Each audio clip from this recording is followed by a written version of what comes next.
Welcome to Real Estate Coaching Radio, starring award-winning real estate coaches and #1 international best-selling authors, Tim and Julie Harris. Real Estate Coaching Radio is the nation's #1 daily radio show for realtors who demand authentic, real-time coaching. Get ready for fluff-free, unfiltered, full-strength honesty about what's truly working to get you into action, helping others, and making money now in today's real estate market.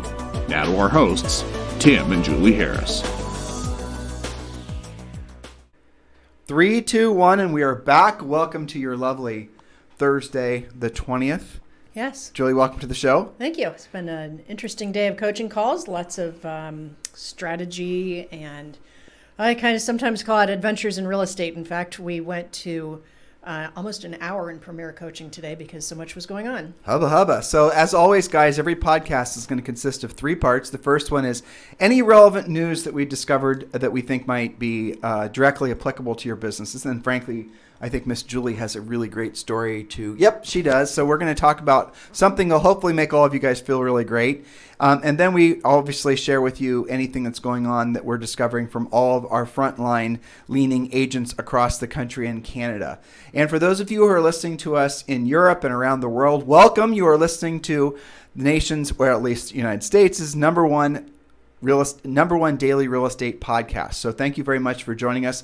This is an agent-centric podcast. We're obviously focused on real estate agent growth, real estate broker growth, but also any small businesses and small business entrepreneurs. We have a lot of folks in that genre also. So thank you. You found the right place. Hopefully we're going to provide information that's going to put you in a position to help other people. We always like to offer drilled down, practical, tactical, put yourself in a position to help people today, make money type information. And today is no exception. And Julie has got some great notes prepared for all of you guys about when it's time, or when you know it's time to fire a client. Mm-hmm. That's right. All right. So before we get to that, Julie, I love this headline from Forbes. Yes, the great American housing boom has begun. What? How about that for a headline? How are you kidding me? That's Hold right. on. I know, and we are pushing hard for this to be the renaissance, the second half That's of right. 2020, and certainly it's starting with the housing market. This is great news for all of you guys.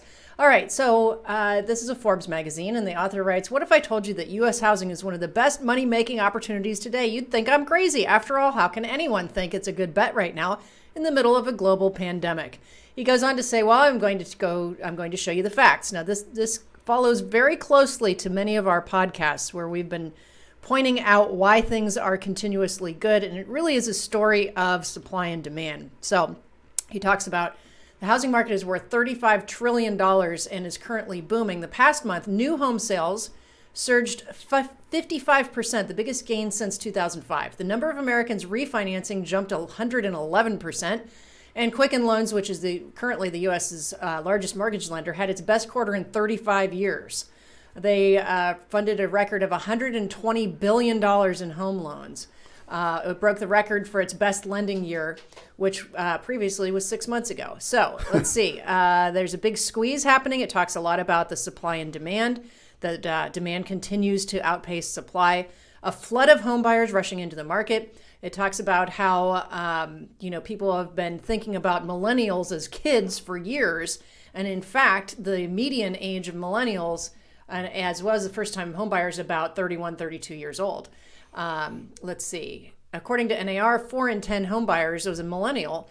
And recent Realtor.com found millennials' share of mortgages surpassed 50% in the spring. Also, a first wave of younger, even than that, first-time homebuyers. And then all the home building stocks are doing well as also. So we started taking on our first coaching clients when we were 30 and 31. I know. Isn't that funny? I was just thinking about that. Yeah. This was a great article. And, right. I was talking to some of our coaching clients about using some of this kind of information. We post a lot of great stuff on our website, timandjulieharris.com. You guys can use those articles to show some of your sellers that maybe are on the fence right now. Should I wait? What's going on with the market? These things all support the fact that they're going to net the most right now. Everybody's used to saying now is a great time to sell. Now actually is a great time to sell, and you can prove it. So the article that you guys should read really drills down. It's essentially mirroring what we've been telling you on our podcast the last 2 weeks. I'm not suggesting Forbes went and listened to our podcast. I'm pretty sure that they didn't. Seems like it. But it is basically what we've been saying. And this is the reason that Julie and I have been, we've been essentially hoping for the best, but trying our best to prepare all you guys for the worst. Because there's really no downside in being and thinking that way in life in general, right? Your worst case scenario, you're over prepared and things get better. But here's the thing, that the variable that nobody can really, the calculus doesn't work. And just bottom line is there's never been a time in the history of history where a government has essentially pumped in this much money to make up for the stopgap for the money that wasn't getting spent because of the shutting down of the economy because of the coronavirus and all the unemployment and all the things that basically, happened as a result of that, and that continue to fall out. So the dominoes that would have started falling quite quickly back in, March, in essence, in April especially, they started falling, and then the government immediately stepped in and stopped them from falling. And all the, the CARES Act, the PPP loan, the EIDL loan, enhanced unemployment. But the big one, as far as all of us are concerned, us being real estate folks, are the forbearances. And essentially they stopped the foreclosure train from leaving the station. And Julie and I were predicting that there would be no reloading of the train. It's going to stay stopped probably forever. And when there is some sort of lifting of the moratoriums on foreclosures, and when all the forbearances and what start running their course, probably sometime the end of next year, most likely, you're then going to see the banks with the force, the government's going to force the banks, at least, for the most, as much as they can, to provide graceful exits for people out of their houses that just plain can't afford their homes. Look, we can argue forever about the nature of the long-term ramifications of this much government intervention. But look, short-term, by short-term, I mean at least maybe a year to 2 years, we're not going to see a precipitous collapse in housing. Now, what this article did is they did a great job of explaining, as again, we've been explaining on our podcasts for the last, 4 months, why we didn't think there was going to be a huge drop in house values. And really the real basic reason why is because of the demographics. When you look at this many millennials that are going to be at the point where they're going to start forming families, they're not going to want to live in mom's basement for much longer. I mean, that definitely kills the mood when it comes to baby making, I would assume. That's true. Right? And then you have Generation Z that's quickly following, and those people, if I remember correctly, are in their mid-20s now. And look, just life moves on, right? People start forming families and wanting to buy houses and all the other things that happen in life, no matter what's going on in the economy. So don't think just because the economy is going one direction or another, you're going to see a complete stopping to people's lives. It doesn't work that way. And then on the other side of the spectrum, if you want to call it that, you have all the baby boomers that are now that are downsizing, and all the it's endless. And so will there be a huge drop in home values? We don't think so. And matter of fact, Julie and I are still on the fence of believing that there's going to be a continued increase in the cost of housing. Call it inflation, because that is really what it is. And demand continues to be extremely high. That's right. So we could be, as Julie and I were hoping, and you guys can listen to our past podcasts, we actually could be at the very beginning stages of what will be a virtual, or I said virtual, knowing because so much has moved online, but start of a renaissance, and a renaissance in the sense that it's going to be a new age of an enlightenment. And I know I'm, kind of stretching the definition here to make it relevant, but all the wonderful things that are going to come as a result of this new economy that's forming, these new lifestyles that are being forced to, people are adopting to, all these things we talk about every day on our podcast. Be excited about it, because we really do feel, and we are seeing more and more evidence that what comes next will, for some people, definitely be scary. But for most people, it's going to result in a much better quality of life overall. Jules? Yes, absolutely. And we're seeing this. Our coaching clients are experiencing it. And that they have these varied experiences, right? So maybe the contract you wrote today for your buyer was knocked down, drag out, competitive. You had to do all kinds of crazy things to get your deal accepted. But at the same time, you're sitting there with a couple of what can only be described as probably overpriced listings if they're not experiencing the same thing on that end. So lots of different things going on. One of the things that I hadn't heard before from last week was one of our clients had an active listing, and when they took it sounded like the seller was nice and motivated, but now they're not giving a price reduction because They called their lender, their deal's in forbearance, their job's a little shaky, and the lender said, don't worry, you don't have to do anything about it till spring. So this came down to trying to motivate somebody that's not motivated to move, right? Because they're not making any payments right now. Their job's a little bit shaky. So that might not be a great listing right now if they're not willing to price it right and move on. So the question for somebody like that becomes, your payoff is still increasing. Right. You still have to do the numbers and you still have to do a net sheet and see whether moving now is still better than moving later. That's right. So that kind of strategy and thinking it out hasn't been in the market for a long time, and it's causing some consternation. So that's one thing. Now, if we want to shift to the coaching stuff and our topic du jour. But before we do, though, I want to just kind of shine light on something. Some of you guys, all of us really, we all think too small. And by too small, I mean literally geographically we're thinking too small. If you have a license in a state, you can sell real estate any place in that state. And a lot of times that state will also have, what's it called with other states? Where they can Reciprocity. Reciprocity, right? Now, why am I telling you this? Because you're going to start seeing your buyers and your sellers, because they can start, well, your buyers primarily, because they can work virtually. They're not just going to look the next town over or 2 streets over or a bigger house in the same subdivision. They're going to start expanding their search criteria because of the fact that they want to move further out. Maybe the big movement is going to definitely continue to be away from the heavily dense urban areas. And you have all the reasons why you guys already know about. There's obviously the effects of the pandemic, then there's social unrest and all that. But the real reason, the long-term reason is because people want to have better quality of lives. They want to have room around them. They want to have room to breathe. They want to have room to play with their families. That's the real essence of the big transformation that's taking place.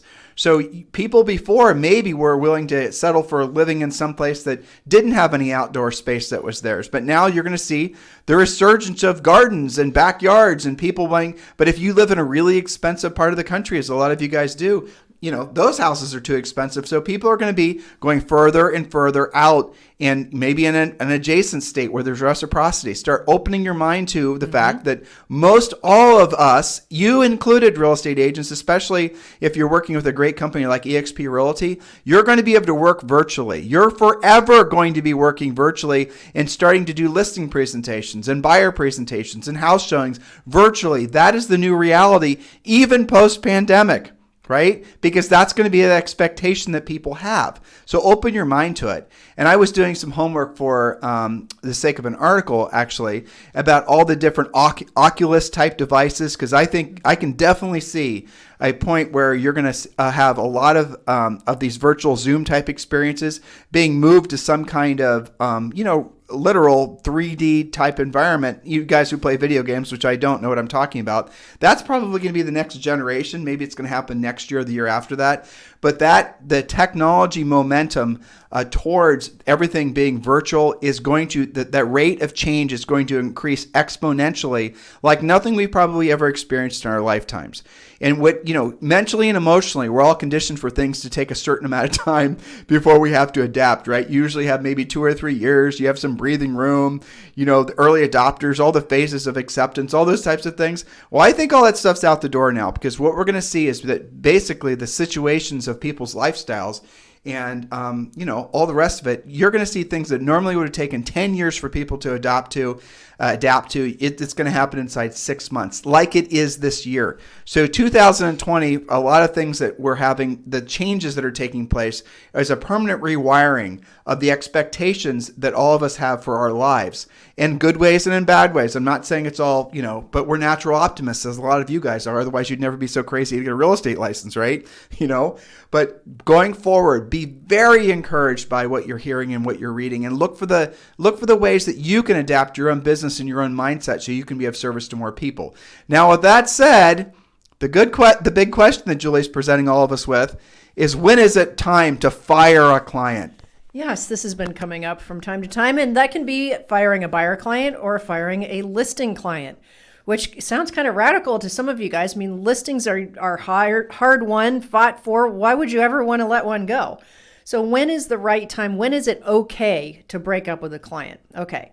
So there are several things to help you remember. One is, there's a saying that we used to have: when you want the deal more than they do, and you just keep banging your head into the wall trying to get something to work out for them, That can be on the listing side. It can also be on the buying side. So these are just little mindset things, and we're going to drill down on a couple of other points here. Anything you want to add to that? Nope. Okay. So when might it be good to break up with the client? If they won't do what it takes to buy or sell. And again, that's kind of like you wanting the deal to happen more than they do. So that could be a seller that has unrealistic pricing. It could be a buyer that just wants to keep on lowballing and just hope that something sticks on deal number 16. Okay. So they won't do what it actually takes to be successful. And that gets down to they're not coachable. They're being a little blockheaded in spite of your best efforts, in spite of your scripts, your stats, everything that you've done that's logical. They're just not being coachable. And really, trying to motivate the unmotivated, that's a tough thing as well. But before you're going down that path and labeling them as uncoachable, unmotivated, blockheaded, won't do what it takes, ask yourself first, did you educate them? So it's not fair to get all upset about a buyer that doesn't come in at full list if that's what your market demands, if you haven't first educated them about what it takes to actually buy a house and you're just being pushed around doing whatever they ask you to do. So generally, when a buyer knows things like the list to sell price ratio, so in your market, maybe things are selling for 101% list price. Maybe in your market's only 95%, but if they're going to come in at 85% and think they're going to win, that's your fault for not educating them that that's the way to lose. Does that make sense, Tom? It does. It's like blaming your kid for breaking a rule that they didn't know existed. Well, but Julie, you're touching on all the things essentially that we teach them in coaching, because one of the aspects of our coaching program is obviously we geared mostly towards teaching you guys how to be powerful listing agents. But when it comes to the buyer side, you do need a presentation on your buyer side of the transaction too. Right. And most of the problems that you're going to run into, your frustrations are going to be self-created because you did not set realistic expectations when you started with those buyers. You did not follow a set of rules. You just essentially, you want to call on that? You want to see that house? Let's go see the house. I'll do a virtual tour. We'll pop over. It's vacant. In other words, the informality in which you conduct your business results in very inconsistent, frustrating results. That's right. And then agents get mad about that. Yeah. And then you blame the buyer, whereas it's really your fault. Exactly the point we're trying to make here. So yes, in some circumstances, it's appropriate to break up with a buyer or a seller, but you've got to have a little gut check first. Is it your fault that they're acting that way? Maybe it's overpriced because you really, if we come down to it, you've been kind of lucky on your previous listings because the market saved your butt in the fact that you don't really know how to price anything. And this time the market's shifting on you and you were wrong. Well, you know what? It's not the seller's fault. You got to present them with the facts. They're either going to price it adjusted or they're not. So how do you educate your clients so you don't get into this trouble? I mean, ideally, you're going to sift and sort and pre-qualify before you have to have that conversation that maybe we're not a great match, maybe it's not going to work out. But how do you do that? You have to have a pre-listing package. The pre-listing package covers much of this. And, it's at least a good start before you do the formal listing presentation. We call that the proven home selling system, which covers a lot of different aspects for sellers, including what to expect. Why should you not overprice and hope to negotiate down? Why should you, for example, reject a full price offer? Why should you not do that? You've got to actually talk about, how your first offer is usually your best offer and things like that. Local market practices, that can be different in price ranges in different, even in your town, right? So what works for a first-time buyer might be totally different rules when you're in the luxury market 10 miles away from that same What do you mean house. by that specifically? Well, so let's say that you're used to pricing something and expecting multiple offers. That only works in most areas up to a certain price range. And then there's more inventory. You're used to longer days on the market. And that's a different conversation with a higher end seller, right? That maybe you look that up and that's 90 days on the market even, or 180 days on the market because there's new construction kicking its butt because there's more competition. And here's where this happens on the buyer side where it hurts you. You're going to have a motivated, ready to go dream buyer situation, buying in a perfect price range, nothing to sell, ready to go, financing approved. Buyer of your dreams. Buyer of your dreams, right? You can just basically take that buyer through the drive-through bank and basically cash out that contract just the second you write it. It's that solid, right? But here's where you're going to screw this up, and because you're going to be showing them in a particular neighborhood, and you're not going to realize that it could just be one side of the street is more sellable than the other side of the street. There could be Julie and I sold real estate in a section where there was a major gas pipeline. You remember that? I do. And it was massive. The gas pipeline. It was Marathon Oil, I thought. Yeah, or something like that. You could drive like a freaking, I think it was a 16-foot diameter. Yeah, exactly. Huge. It was buried, and it was underneath the ground, and it was essentially, so there's this beautiful house, beautiful street of beautiful houses built by great builders, but the houses at the top of the street had this godforsaken thing going underneath the ground that was just, if you think about it, that's just kind of freaky, we didn't right? even know you could do that, and then we're like, what is this on the survey? You remember it was something coming from Canada. Gosh. It was, but it only affected like those 8 houses on that side of the street. But do you remember that pipeline? It was something that's coming from Canada that actually was going down to the Gulf. Yeah. That basically so they could show. It took a turn in that neighborhood. Yeah, it took a turn in this neighborhood. Well, so crazy. If you're doing a CMA in that neighborhood, if you're trying to, like, say for example, you're in that neighborhood and you think you're not real, knowledgeable about the nuanced differences between, one section of the neighborhood versus the other, let alone one part of the street versus the other. And you bring a really great motivated buyer in there and you get them to, you encourage them to wheel and deal on a house that's in the desirable part. Because you don't know that there's nuanced differences, and the seller rejects your offer and accepts somebody else's offer. That's kind of your fault for not knowing the nuanced differences. And there was another area where, when Julie and I sold real estate, this area called Clintonville Beachwold, same deal. I mean, there was one side of the street was better than the other side of the street. East or west, right? But that wasn't even true on all of the streets. There were still a few good streets on the bad side and a few bad streets on the good side. And you had to drive that, you had to list it, you had to door knock it, work the for sale by owners, the expireds. You have to really get to know an area beyond just, looking at pictures in the MLS. We're not telling you all this to overwhelm you. We're telling you all this basically if you're, forward thinking, you're going to be thinking to yourself, well, that nuanced difference does give me a competitive advantage in the marketplace. And it absolutely does. If you pursue that, right? So, this is part of what you get paid for, is your clients expect you to know more than they do. Yeah, well, and this is the reason that technology companies and agents working for technology companies that are getting paid an hourly wage will never take the time to master a location in a market like you guys will. Never. And this is the reason that you'll always be relevant in the market, provided that you make yourself of service to other people and you're able to provide that nuanced information. As you go upper end, it even gets wackier, because here's the thing that happens that's very fascinating, the really, really upper end. I'm talking, depending on your market, that might be, 4 million on up, it might be 2 million on up, 1 million on up, or 10 million on up. Buyers in that price range are incredibly, as they should be, picky, because that is an ego purchase in essence. It's an aspirational purchase. Nobody needs to have a house that's like that. They're doing it basically just celebrate their success, celebrate life. They're coming from probably a perfectly good house someplace. Exactly, or multiple perfectly good houses. Exactly. But you guys, you might walk in having this great buyer, same situation, perfect buyer. You might walk into a house and you might not realize that the architectural, panache of this particular house is, it could just be little tiny subtle things that, because you're not familiar with that price range, you don't realize that that's considered to be outdated amongst buyers in that price segment. And it could just be something as simple. Well, here's something interesting. And I bet you, Julie, you didn't know this. I may have told you this. No. Did you know, Oriental rugs, right? Yep. Did you know right now those are completely out of fashion? Are they really? Right. And you didn't know, I didn't tell you that? Yeah. Rob Johnson told me that. Yeah. Yeah, Rob said. They're out, huh? Yeah, he said. What are we replacing them with? Nothing.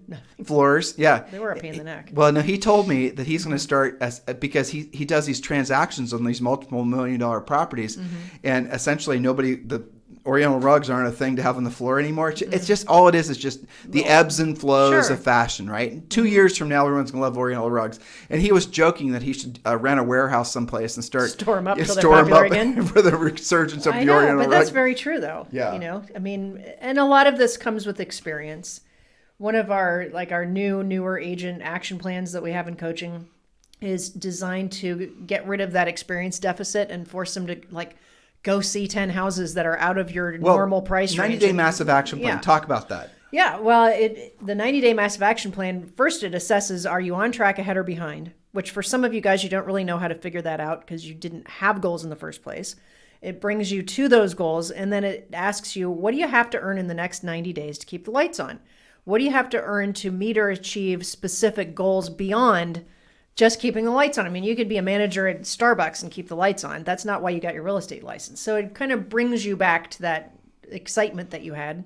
And then we figure out, whatever that amount of money is, divide into that your average net commission. That tells you how many deals you have to do, where are those deals going to come from. Usually they're generated from listings. Maybe you've got some buyers you can identify, but it's an actual plan. Identify what you've got to do. Identify what's on your plate right now and what is the difference. It's a simple math problem, really.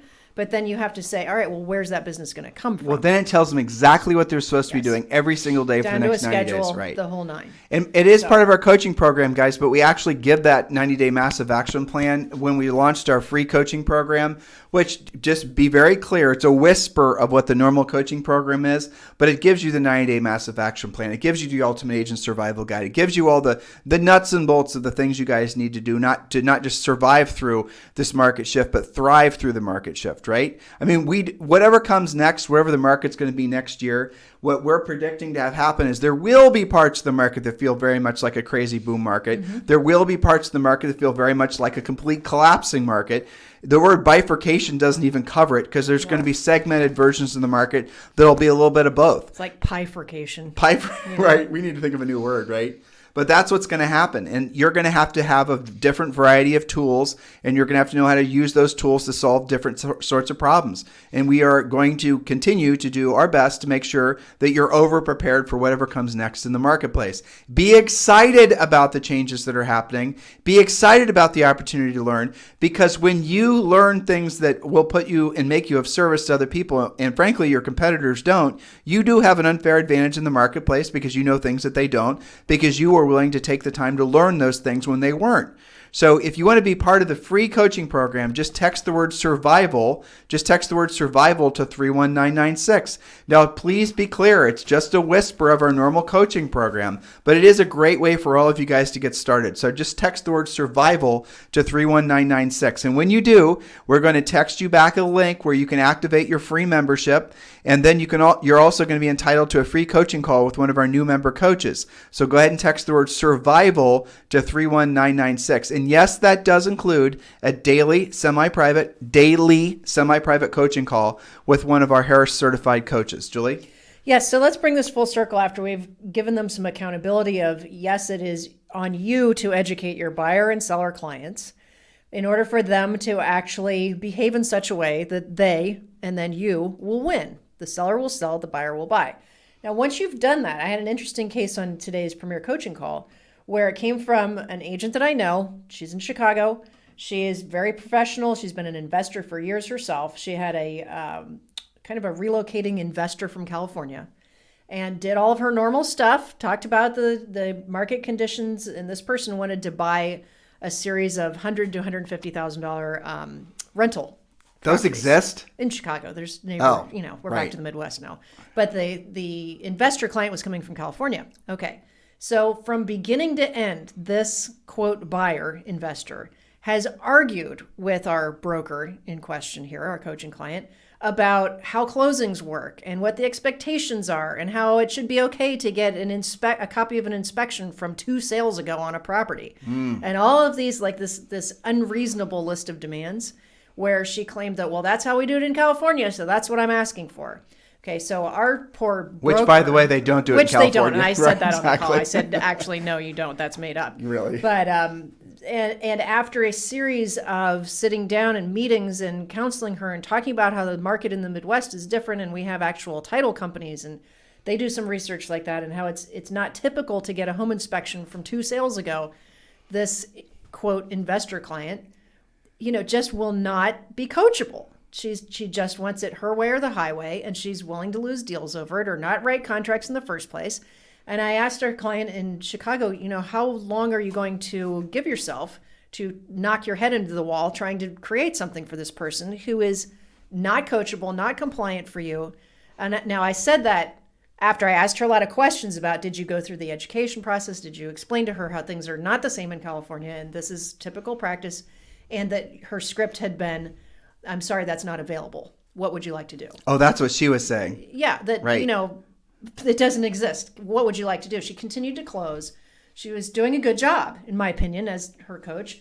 And I said, maybe this is when you want to let go. Maybe this is appropriate to break up with this client if she's just not going to be coachable, because this does not sound like somebody that's going to be buying anytime soon. There are minimum standards since we're focused on buyers, just like there are sellers, right? You guys, the seller minimum standards are quite simple here at Harris Coaching, right?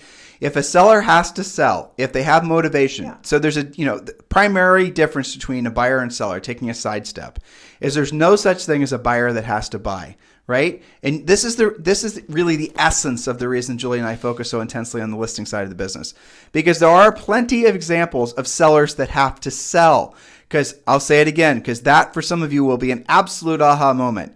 There are no examples of a buyer that has to buy. They never have existed, never will exist. And don't tell me 1031 tax exchanges, because they can always pay the tax. Or relocation, because they can rent too. That's right. And so there'll always be buyers who want to buy, never have to buy. But the flip side to it is, and that means, by the way, just closing that loop, that the buyers are always going to be less motivated and less motivatable. They're always going to have that burning desire to, well, I can go back to rent. I can just stay put. I don't have to sell. I don't have to keep my old house. Right. Now, when on the seller side, you absolutely have sellers that have to sell. And the list of reasons that sellers have to sell is pretty much endless. Mm-hmm. And so that's you have all kinds of financial reasons. You have forced relocation. You have a mortgage that they can no longer afford to pay. Maybe it's on a rental property and they can't get rents to cover it, and they're tired of subsidizing the tenant's lifestyle. I mean, the list of reasons why a seller would have to sell is really, it's endless.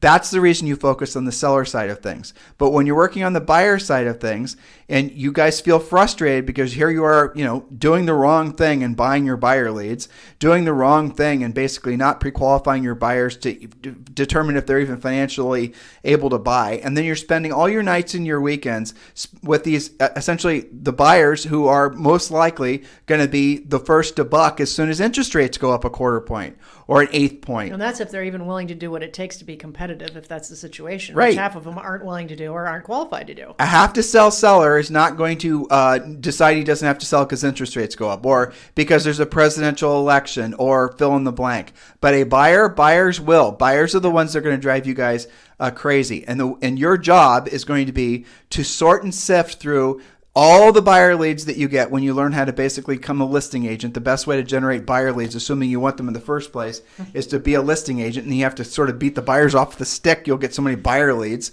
But learn how to be a listing agent, generate your own buyer leads, and then you have to be very efficient at deciding which ones you're going to work with and which ones you aren't going to work with. And you have to follow a set of minimum standard rules. And we have minimum standard rules that we teach all of our coaching clients when you're deciding to, obviously I talked about the seller side of things. Do they have to sell? What's their motivation? Is it have to or want to?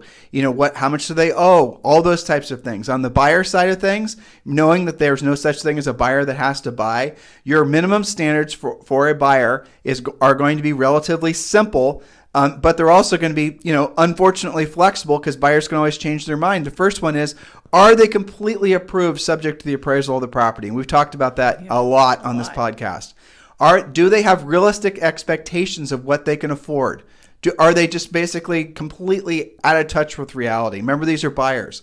The next one is, how do they act and react when you tell them about a listing? Are they lackadaisical, not getting back with you right away, or are they urgent? And what are the other buyer minimum standards? Well, are they willing to do what it takes to be competitive, even if they have rock star financing? Right. Do they have the ability to do what it takes? Are they willing to do that? Do they understand that? Emotionally and financially ability, right? That's right. Or do they fight you because they think they know better because they watched an episode of HGTV where that's not how it went? Or the example Julie was just giving about that investor out of California looking to buy things in Chicago. Unrealistic expectations right. of how it's going to go. She might be financially able, but she's not emotionally able, evidently, or psychologically.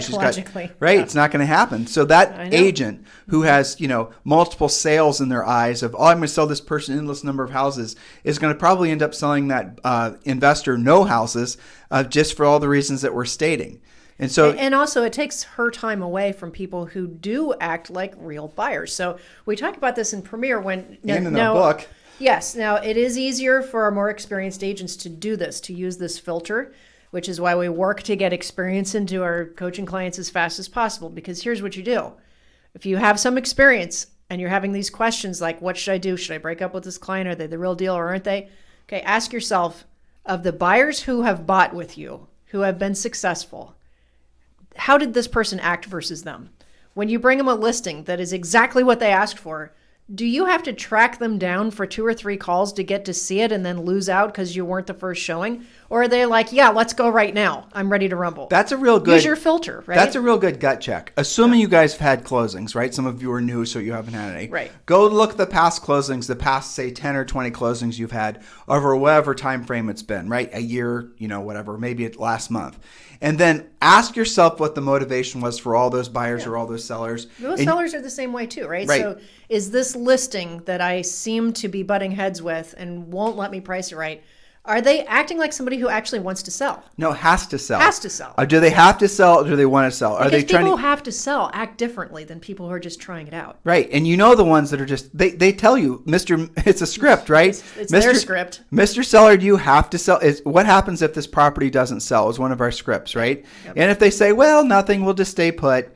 Or, we could just turn it into a rental. Or I have to get my price. Right. If you hear that, then that's a want to. Yeah. And some of the biggest pains in the butt want-tos are the downsizers, which unfortunately is a big segment of the market, right? So a downsizer is a great potential seller, but one of the keys to getting a downsizer to actually price it to the market is going to be, look for obvious signs. Are they packing the house? Are they taking direction from you when you give them feedback about the condition? Are they removing the 1970s wallpaper? It might be 1990s wallpaper now. We need to bring our examples up to date. Either one has to go. Exactly. Both. All of it. All wallpaper has to go. There's your rule. I mean, are they doing those types of activities? And here's the best way. Are they actually looking to where they're going to move next? Could you put them in contract on something, new construction or otherwise? That's going to be your surefire sign that a downsizer is finally... do they even want to look at it? Yep. Maybe they haven't broken up with their existing house, And which you is get the that a lot. quintessential downsizer issue. Right. Unlike move-up buyers, or relocation, the downsizer is losing something. They're getting less than what they've got. So here's really the bottom line to all of these types of, conundrums really is what they are, is if you generate, you do not have to tolerate. Amen. If you generate, you do not have to tolerate. Can I have a hallelujah? Hallelujah. Okay. Now, but assuming that you've Explain asked the that. questions, right? Right. So the more you generate, the more choice you have and the more experience you have, so that you'll hear in between the scripts and the answers, you'll hear, you know what, this person isn't really acting all that motivated. They're not really answering my questions straight. They're not really giving me anything to work with. That's different than somebody who says, you know what, I need your help because I got to move to Atlanta tomorrow. But if you and generate they're responsive. leads... When you generate enough, right, you don't feel... So agents that don't generate enough feel like they have to work 1 or 2 individual leads to the death, right? They're going to make it happen. Because, and they're not going to pre-qualify. Yeah, right. No, they just want the business. They're not going to ask tough questions that might result in self-discovery that this buyer or the seller are not motivated. Right. Because you guys don't have enough options to choose from. Right. That's the thing. Yeah. So you're desperate to make whatever's in front of you work. Meanwhile, you're wasting your time on some of that because you're not talking to people who really, honest to God, do need your help. That's right. And that's the reason, ultimately, the success or failure of your business is predicated on a whole bunch of things. But the biggest thing being is your willingness to proactively lead generate. Because if you proactively lead generate and you know that you can any day, right, you can create your own powerful primarily listing leads from the things we teach you in the coaching program. If that's what you can do that, then if someone shows up on your radar, you're almost going to be looking for reasons not to work with them by asking them tough pre-qual questions. And you're then going to discover, like, here, I'll tell you guys a surefire sign that you've got a learning deficit and that you need to think about. If you have got a big crap ton of leads, you're doing something wrong. If you think your business, what you're supposed to be doing is generating a bunch of leads from online lead generation and throwing them into CRM and dripping on them, you're doing something wrong. I wouldn't even call them leads, really. No, they're not. They're just names. But for a whole bunch of reasons, what you're really trying to avoid is having questions that are going to result in you determining whether these people are motivated or not. You should never have a lot of leads. You should have very few leads. Agents who have a lot of leads are also the ones that sell the fewest number of houses. Seems counterintuitive, isn't it? Because here's the thing. You've all been convinced that leads have value. Leads have no value.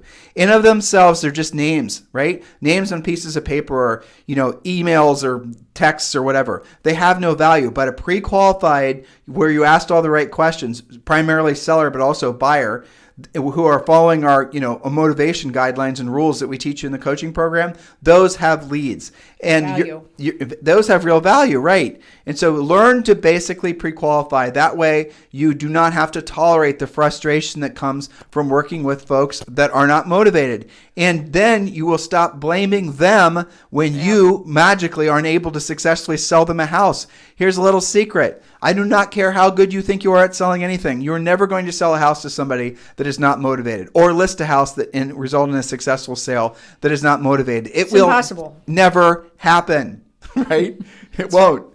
So and related to that, your most difficult, combative, just miserable, abusive, horrible clients, okay, will be the ones that you should not have taken on in the first place, that you did take on because you didn't bother to pre-qualify. And because you felt you didn't have enough options. And so you go from, oh my God, I finally have this person that might want to list their house someday with me, even though they don't check any of the boxes for motivation. And then you start going and helping them do this and that and the other thing, wasting endless amounts of time, and you stop generating new business. Whereas if you generated that lead popped up on your radar, you asked the right questions, you determined they weren't motivated.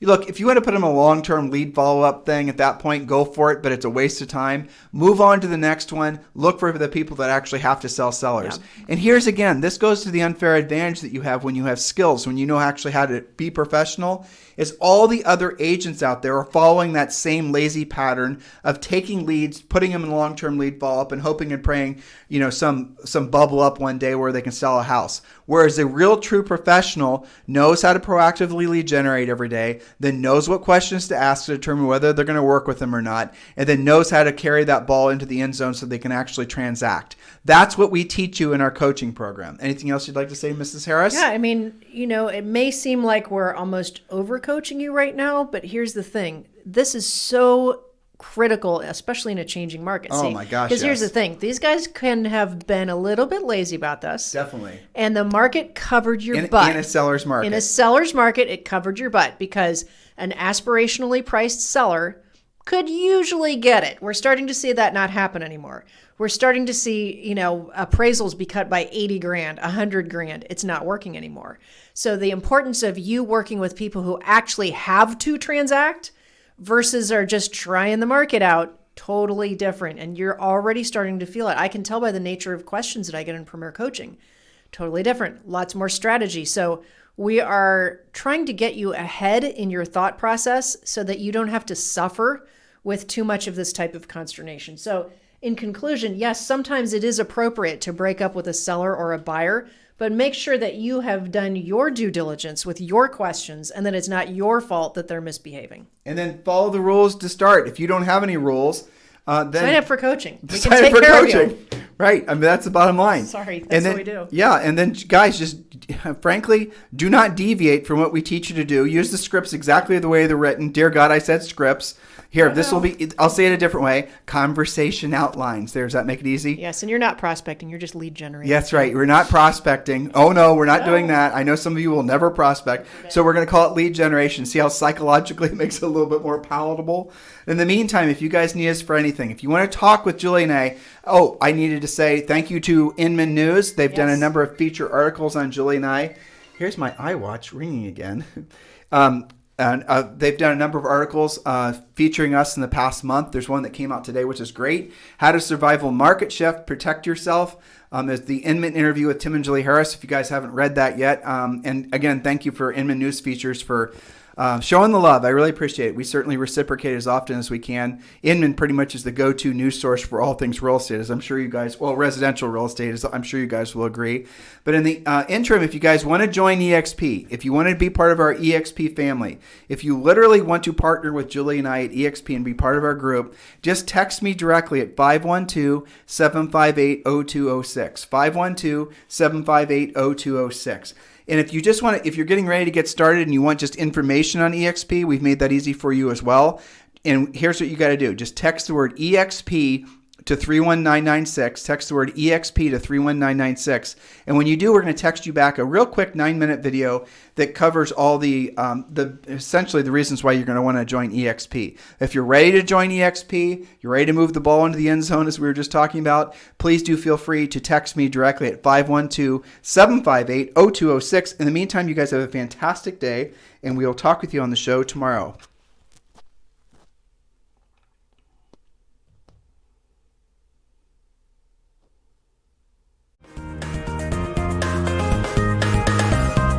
This program has been a presentation by Tim and Julie Harris, Real Estate Coaching. For more information on our real estate coaching and training programs, visit our website at timandjulieharris.com. Remember to tune in weekdays at noon for upcoming shows, and until next time, thank you for listening to Real Estate Coaching Radio with Tim and Julie Harris.